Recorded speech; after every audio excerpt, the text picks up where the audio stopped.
चलिए इस पर बात करते हैं। तो सबसे पहले इसे टाइमलाइन की तरह देखकर समझने का प्रयास करते हैं। तो सबसे पहले बात करेंगे जब भारत की भूगर्भिक संरचना की, तो हम बात करेंगे महाकल्प की। तो सबसे पहले महाकल्प, फिर महाकल्प के अंदर हम लोग देखेंगे कल्प को, और कल्प के अंदर जरूरत होगा तो देखेंगे युग को।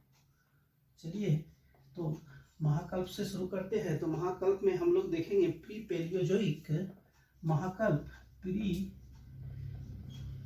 पेलियोजोइक यह महाकल्प हुआ। और फिर इसके अंदर आएगा अब आपका जाना पहचाना नाम प्री कैम्ब्रियन महाकल्प, प्री कैम्ब्रियन कल्प। महाकल्प के दौरान प्री कैम्ब्रियन कल्प, और प्री कैम्ब्रियन कल्प में जो आर्कियन चट्टान, ये आर्कियन चट्टान रूपांतरित होकर धारवाड़ चट्टान, और धारवाड़ चट्टान ही खनिज बहुल चट्टानों को आधार दिया। मतलब खनिज इसी चट्टान में सर्वाधिक पाए जाते हैं। और इसके दो जो अत्यंत लोकप्रिय क्षेत्र है वह है विंध्यन और कडप्पा। जैसा मैंने कहा कि हम लोग भारत को देख रहे हैं, तो भारत के प्री पेलियोजोइक महाकल्प के, प्री कैम्ब्रियन कल्प के आर्कियन और धारवाड़ चट्टान के रूपांतरण से जो दो क्षेत्र जानना हम लोग के लिए बहुत जरूरी हो गया, वह है विंध्यन और कडप्पा। इसको मैप के माध्यम से भी देखेंगे, लेकिन चलिए देख लेते हैं कि कडप्पा, तो कडप्पा में जो क्षेत्र आएंगे चलिए देख लेते हैं। वो होगा झारखंड, उड़ीसा, आंध्र प्रदेश, तेलंगाना। इसके कुछ कुछ क्षेत्र जो है वो कडप्पा में आएंगे। जबकि विंध्यन की बात करें तो विंध्यन जो है वह झारखंड, पश्चिमोत्तर झारखंड, बिहार का कुछ हिस्सा, फिर छत्तीसगढ़, फिर मध्य प्रदेश, और दो होगा, एक होगा ईस्ट गुजरात और एक होगा ईस्ट महाराष्ट्र। चलिए इस तरह हम देख रहे हैं जब भारत की भूगर्भिक संरचना की बात करते हैं तो प्री पेलियोजोइक महाकल्प के कैम्ब्रियन कल्प के दौरान आर्कियन और धारवाड़ चट्टानों के रूपांतर से विंध्यन और कडप्पा शैली का निर्माण होता है। जो विंध्यन शैली झारखंड, बिहार, छत्तीसगढ़, मध्य प्रदेश, ईस्ट गुजरात और ईस्ट महाराष्ट्र में, जबकि कडप्पा झारखंड, उड़ीसा, आंध्र प्रदेश और तेलंगाना में है। चलिए इसी तरह फिर आगे देख लेते हैं कि पेलियोजोइक महाकल्प में क्या हुआ। तो पेलियोजोइक महाकल्प के अंदर हम लोग को देखना है कैम्ब्रियन कल्प। यह सुना हुआ नाम आपका कैम्ब्रियन कल्प। और कैम्ब्रियन कल्प के अंदर क्या होता है, धारवाड़ चट्टान का वर्चस्व बढ़ता है।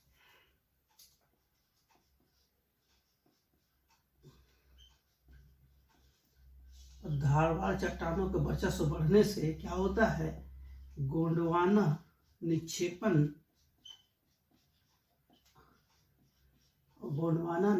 से सर्वाधिक कोयला बहुल क्षेत्र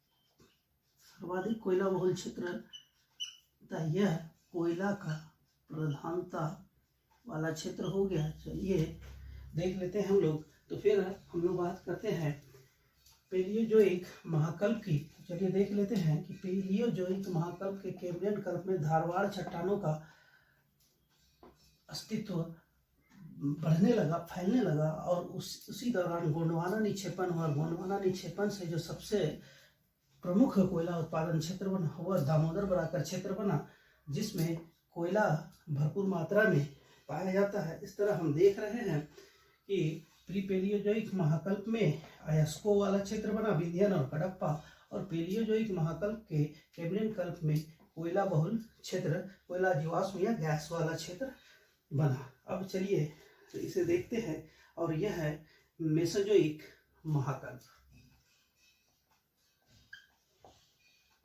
मैं इसे मैप में भी दिखाऊंगा, आप समझेंगे कि भारत का कौन सा क्षेत्र किस कालखंड में भूगर्भिक गतिविधियों के कारण बना है। ठीक है, तो इसे आप सहजता से, चलिए तो बात कर लेते हैं मेसोजोइक महाकल्प के जुरासिक कल्प, और बात करते हैं क्रीटोसियस कल्प की।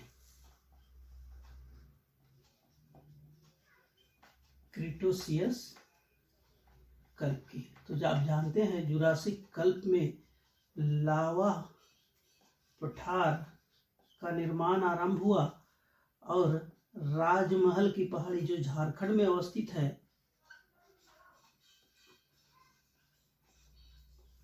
राजमहल की पहाड़ी जो झारखंड में अवस्थित है, और इसी समय लावा पठार के कारण ही क्या हुआ कि डक्कन ट्रैप में वृद्धि होने लगी।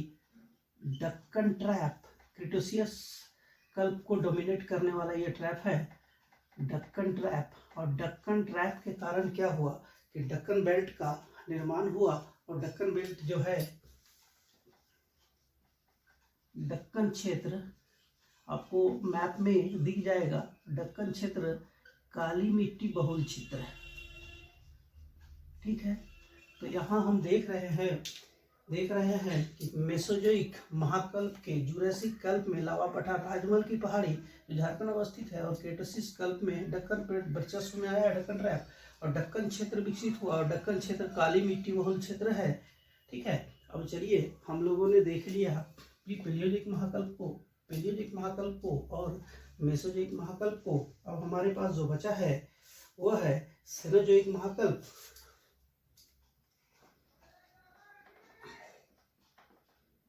सेनोजोइक महाकल्प और सेनोजोइक महाकल्प में हम लोग को डिटेल्स में देखना होगा, इसीलिए कि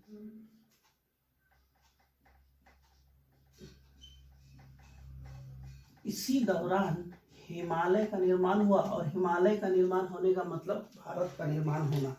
ठीक है, चलिए तो बहुत ही तेजी से हम लोग एक बात और इसमें नोट कर लेते हैं, और नोट यह करना है कि इसका जो टाइमलाइन देख लेते हैं। तो प्री पैलियोजोइक का जो टाइमलाइन है वह 450 करोड़ से लेकर 60 करोड़ वर्ष पूर्व की है। 450 से 60 करोड़ वर्ष पूर्व की है, जबकि जो पैलियोजोइक का कालखंड है वह 40 से लेकर, आप सोच रहे होंगे ये गैप क्यों, तो निर्माण की प्रक्रिया निरंतर पृथ्वी में नहीं चल रही थी, इसीलिए ये गैप हुआ। और जब जब निर्माण प्रक्रिया हुई, बहुत ही तेजी से चीजें अस्तित्व में आई, और यह वर्तमान स्वरूप धारण करना आरंभ कर लिया। यह 22.5 से 6.5 करोड़ वर्ष पूर्व की बात है। ये थोड़ा सा पैलियोजोइक 22.5 से लेकर 6.5 करोड़ वर्ष पूर्व की बात है। और जो एक हम लोग देखेंगे वह है सेनोजोइक, और सेनोजोइक डिटेल्स में देखना होगा, क्योंकि भारत को अंतिम जो रूप मिला वह सेनोजोइक से ही मिला। और सेनोजोइक का जो कालखंड है वह कालखंड 7 करोड़ से लेकर 10 लाख, 7 करोड़ से 10 लाख वर्ष पूर्व की बात है ये।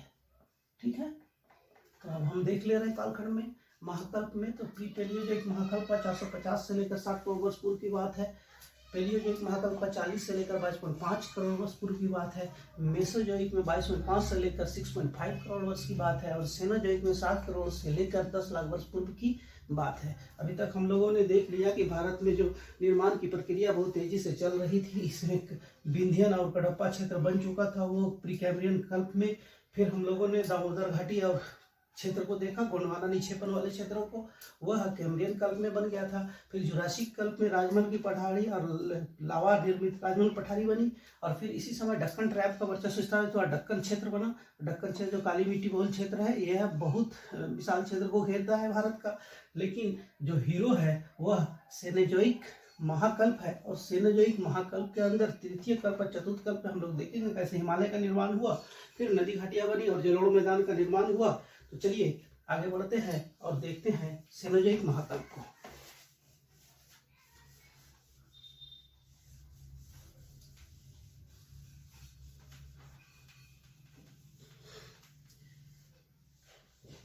चलिए तो देख लेते हैं हम लोग सेनोजोइक महाकल्प को। चलिए लाते हैं यहाँ, बात करते हैं सेनोजोइक महाकल्प के तृतीय और चतुर्थ युग की।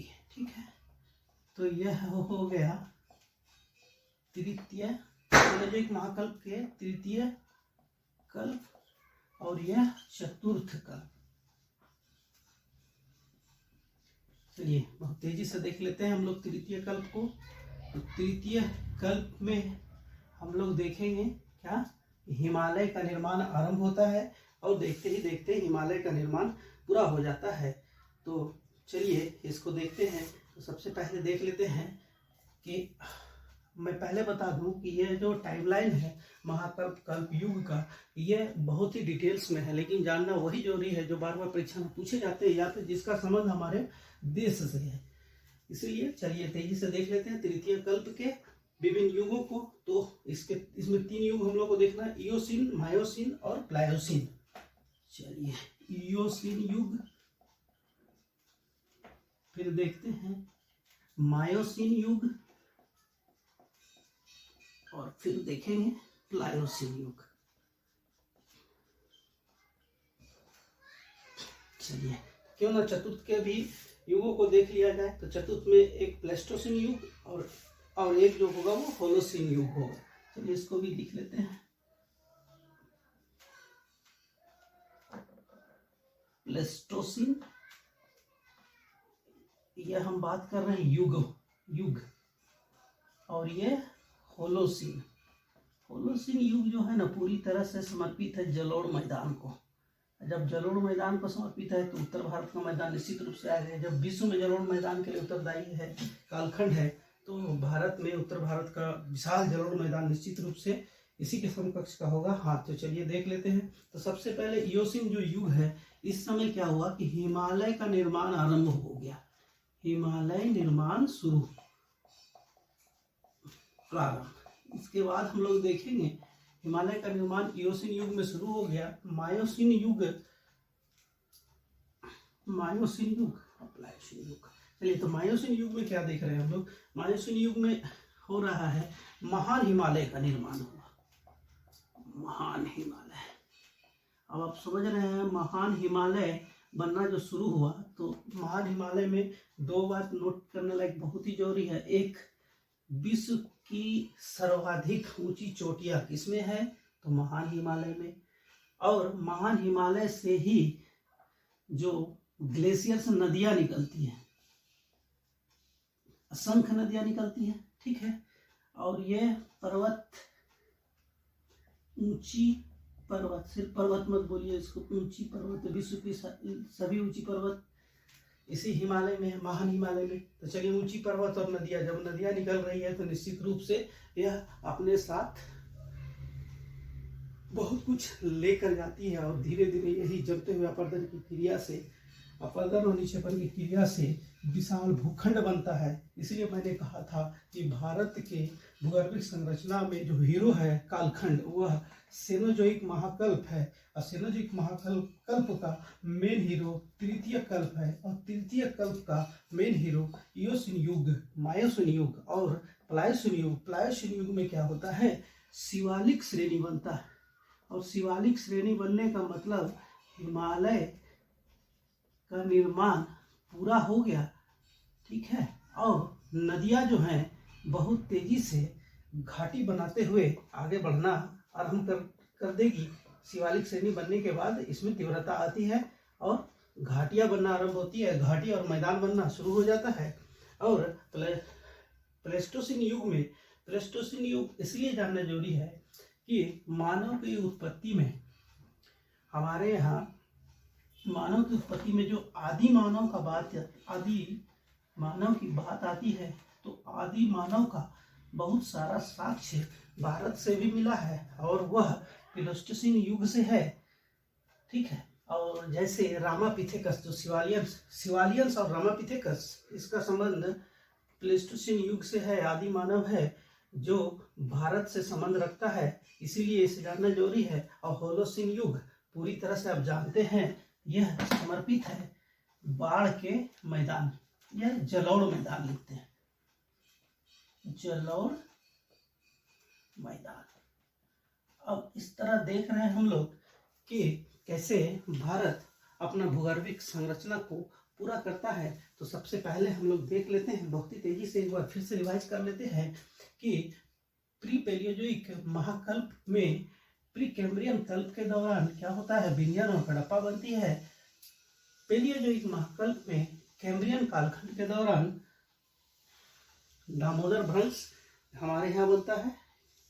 और फिर हम देखेंगे मेसोजोइक महाकल्प में, तो मेसोजोइक महाकल्प में क्रेटेशियस और जुरासिक कल्प में दक्कन ट्रैप और राजमहल की पठारी बनती है। और फिर सेनोजोइक जो मेन हीरो है, उसके तृतीय कल्प में इओसिन, मायोसिन और प्लायोसिन युग में हिमालय निर्माण की प्रक्रिया पूरी होती है। हिमालय निर्माण का प्रक्रिया मतलब भारत को अपना वर्तमान रूप मिलता है। फिर प्लेस्टोसीन युग आदि मानव से जुड़ा हुआ है और भारत में मानव के अस्तित्व से जुड़ा हुआ दो प्राचीन प्रमाण, एक सिवालियंस मानव का और दूसरा रामापिथेकस का, इसलिए इसे जानना जरूरी है। और होलोसीन जलोढ़ मैदान जो उत्तर भारत का वह मैदान जो संपूर्ण भारत का पेट पालता है। इस तरह हमने देखा कि भारत की भूगर्भिक संरचना को कैसे समझा जा सकता है। भारत की भूगर्भिक संरचना को अब मैप के माध्यम से समझते हैं। तो चलिए सबसे पहले बात करते हैं प्री कैम्ब्रियन कालखंड में, मतलब प्री पैलियोजोइक महाकल्प के दौरान क्या हुआ। तो यह आर्कियन चट्टानों का दौर था। और आर्कियन चट्टान देखेंगे हम लोग कि कहाँ कहाँ यह वर्चस्व में आया, कहाँ कहाँ यह वर्चस्व में आया। तो इस तरह हम लोग देख लेंगे, यह अलग अलग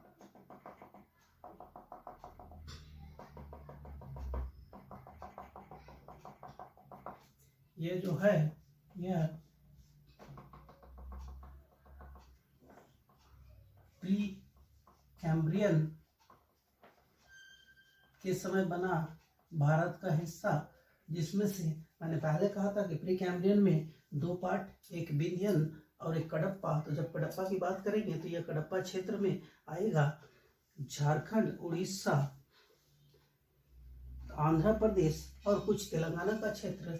जबकि विंध्यन की बात करेंगे हम लोग तो इसमें से कुछ क्षेत्र जो आएगा वो होगा छत्तीसगढ़, मध्य प्रदेश, पूर्वी गुजरात और पूर्वी महाराष्ट्र। इस तरह हम देख रहे हैं यह प्री कैम्ब्रियन कालखंड का बना झारखंड। चलिए अब देखते हैं कैम्ब्रियन में क्या हुआ था।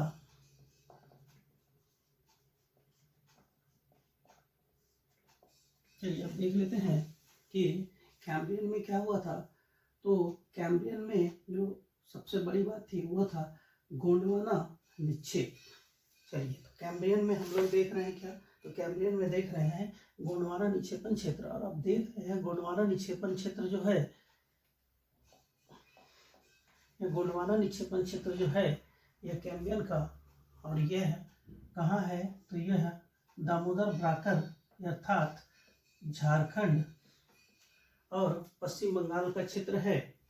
चलिए अब हम लोग बात करेंगे इसी कालखंड के समय जो महत्वपूर्ण घटना हुई और जो निर्माण हुआ, वह निर्माण क्या हुआ। तो वह जो निर्माण था वह निर्माण हुआ राजमहल की पहाड़ी। हम बात कर रहे हैं मेसोजोइक महाकल्प के, जुरासिक कल्प में राजमहल की पहाड़ी की, जो बिहार और झारखंड में है,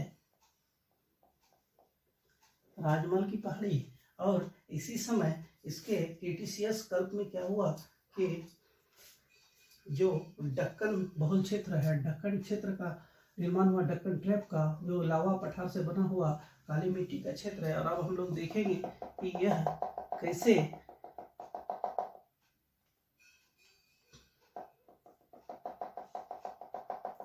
हम लोग देख रहे हैं कि यह जो दक्कन क्षेत्र है, यह दक्कन क्षेत्र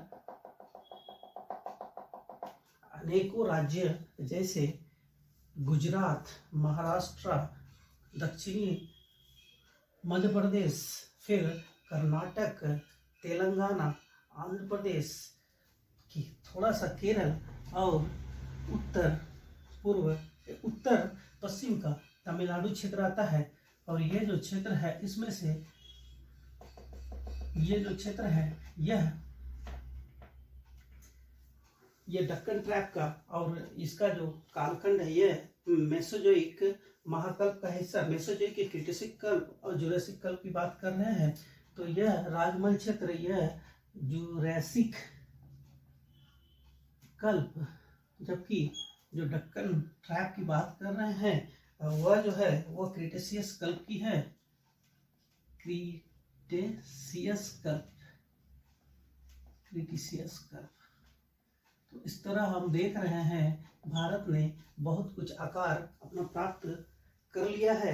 अब हम लोग जैसे आगे बढ़ेंगे तो इस समय एक बात और बताना जरूरी है और वह यह है कि इसी मेसोजोइक महाकल्प के क्रिटेशियस कल्प में जब डक्कन ट्रैप में ज्वालामुखी विस्फोट के बाद जो लावा के जमने से काली मिट्टी वाले क्षेत्रों का निर्माण हुआ, इसी दौरान क्या हुआ हम देखेंगे कि पश्चिमी और पूर्वी तटवर्ती घाट भी अपना अस्तित्व प्राप्त किया। यह कब प्राप्त किया? तो यह प्राप्त किया क्रिटेशियस कल्प में। और इसी दौरान जो हमारे समुद्री क्षेत्र है उसने भी अपना वर्तमान स्वरूप धारण किया। इसका मतलब यह है कि हम बात कर रहे हैं बंगाल की खाड़ी, हम बात कर रहे हैं बंगाल की खाड़ी और अरब सागर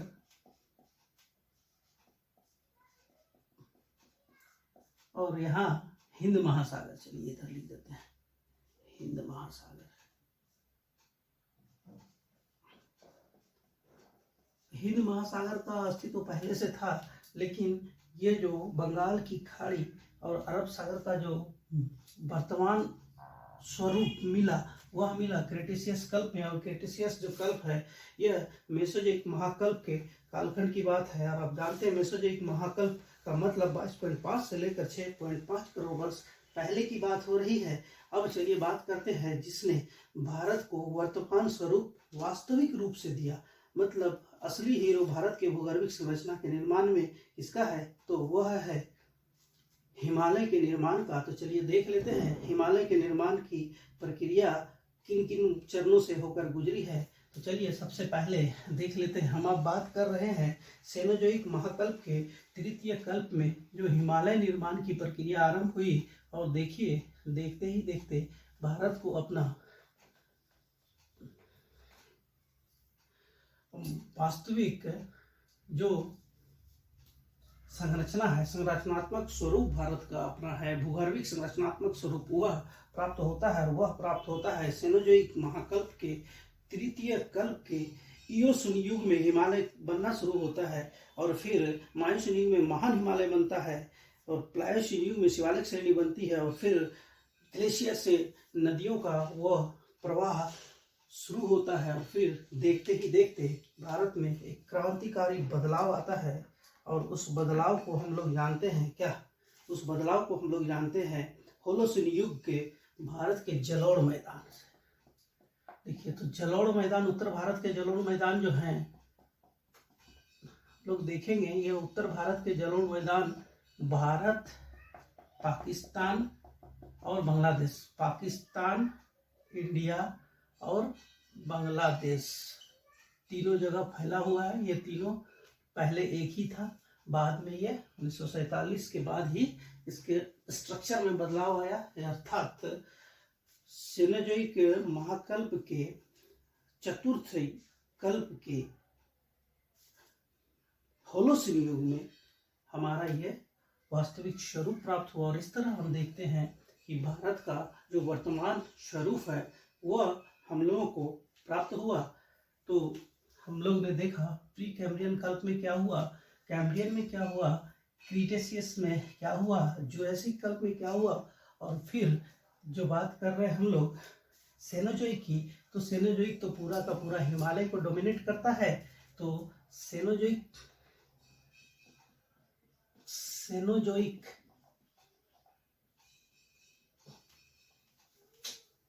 चलिए सेनोजोइक यह हो गया महाकल्प। इसके अंदर तृतीय कल्प और चतुर्थ कल्प, और इसके अंदर ही क्या होगा, इकोसिन, मायोसिन, प्लायोसिन, ठीक है, और फिर इसमें प्लास्टोसिन और होलोसिन। और इस तरह देखते ही देखते सेनोजोइक महाकल्प के दौरान ही हिमालय का अस्तित्व प्राप्त हुआ और भारत को अपना वर्तमान स्वरूप मिला।